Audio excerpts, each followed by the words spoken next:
boxing truth here. Let me talk about this Badou Jack situation and how he just simply gave away his strap to Dmitry Bivol. More and more every day, this is looking like a blatant duck. And I like Badou Jack. I'm a fan of Badou Jack. I like his fighting style. I think he's among the top 20 pound-for-pound fighters in the world today. Has really rehabilitated himself and gotten him to a great position in the light heavyweight division.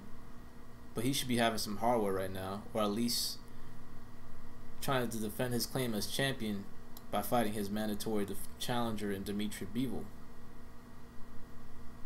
But he gave away his strap, vacated the belt very quickly because Mayweather Promotions and Al Heyman told him to. It just makes him look like a flat-out ducker. It makes Heyman and Jack's handlers seem like they're not very confident in his abilities to defeat Dmitry Bivol. Bivol is only 11 fights into his professional career. He looks the part, has a pretty good amateur pedigree. He's been knocking guys out. So maybe Jack's team just felt it wasn't a risk worth taking. As Leonard Elby has promised big things for Badou Jack in 2018 that the boxing fans need to stay tuned. Hopefully it's an Adonis Stevenson fight next for Badou Jack, because that's the only fight that will take away the criticism from Jack. Still the fans are going to ride with Jack, and that's fine. Even though he just vacated his strap, and now that move looks like a very bad move as each passing day goes by, because Ward retired, and as a result Bivol has been installed as the full title holder for the WBA. So he just became champion by default. He became champion by simply because Jack was not willing to fight him and gave away his strap to him. And now Bivol is the WBA light heavyweight champion of the world, the full title holder. And he gets to make an optional defense because he's been installed as the world champion for WBA. After that fight, he will have to make a mandatory defense within the 6 months of 2018. But Jack should be a world champion right now. And if he doesn't have anything big lined up, this could have been a fight worth taking, considering Bivol is still relatively early in his career. He is being fast-tracked. He's already a world champion, fighting well-rated contenders. He's been fighting some decent competition in his 11 fights to start his professional career. But maybe Jack would have been too experienced as a professional. Maybe it would have been too seasoned for him. Just makes Jack's team just look like they don't have any confidence in him, that they weren't willing to take that risk and fight Dmitry Bivol and perhaps make an Adonis Stevenson fight further down the line even a much bigger fight.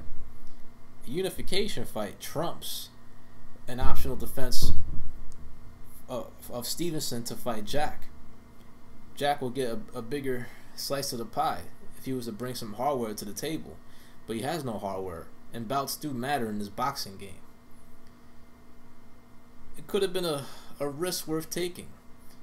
Perhaps he would have beaten Dmitry Bivol. I probably would have picked Jack to beat Bivol. I mean, I wouldn't have set that pick and set in stone just yet. I mean, I would have to do some studying on both fighters. Still need to check out Bivol. Only seen him fight a couple of times. Does look the part, but it's still relatively early in his career.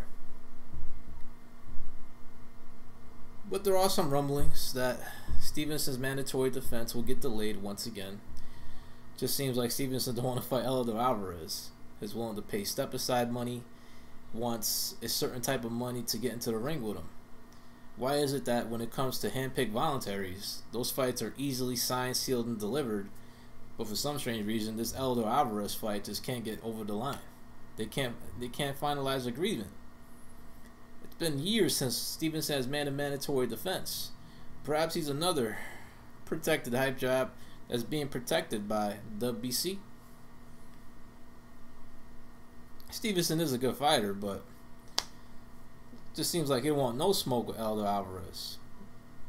And perhaps there is more money on the table to place Badou Jack as an optional defense But that fight could have been bigger had Jack decided to go along with the defense against Dmitry Bivol. That fight would have been scheduled for November of this year, after Jack took care of business against Nathan Cleverly in August on the McGregor Mayweather undercard. He could have fought Bivol, been installed as the full title holder, defended his strap, had he defeated Bivol, and head into the Donna Stevenson fight in a unification bout instead of just an optional defense. He's not even the mandatory for that fight. So his value drops now that he's gave away his hardware to Dmitry Bivol. But we'll see what's in store for Badou Jack.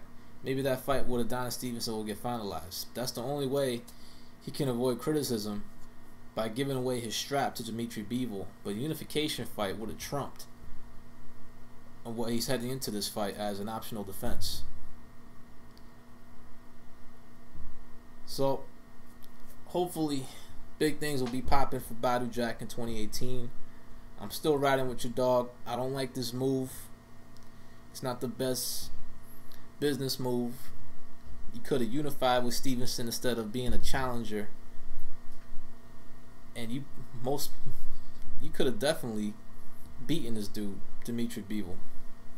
But your team wasn't confident, and they actually told you to give away your strap of what you worked so hard for, and you did it, dog.